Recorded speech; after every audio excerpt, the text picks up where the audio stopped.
Hello, আসসালামু আলাইকুম। আজকে রান্না করব গরুর মাংস, কোরবানির মাংস।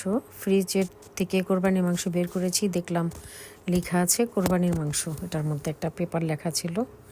যাই হোক, তো আজকে কোরবানির মাংসটা রান্না করব, কিন্তু আদা বাটা ছিল বাট রসুন বাটা ছিল না। তো বাংলাদেশ থেকে রসুন ভেজে নিয়ে আসছিলাম, সেই ভাজা রসুনটাই ঢেলে দিলাম। এটার মধ্যে একটু এলাচি, দারচিনি, তেজপাতা সব কিছু দিয়ে দিছি। এখন দিলাম হলদি, মরিচের পাউডার, হলুদের পাউডার, ধনিয়া জিরা পাউডার, আর দিয়ে দিলাম এটার মধ্যে টমেটোর পেস্ট, একটু টমেটোর পিউরি দিয়ে দিছি।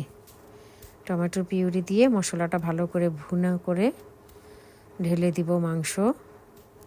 স্বাদ অনুযায়ী লবণ দিবেন, আপনারা যতটুকু খাবেন সেই রকমভাবে আপনাদের ঝাল মশলা যা দেওয়ার ওইভাবে দিবেন। দেখেন, আমি গরুর মাংসটা ঢেলে দিলাম।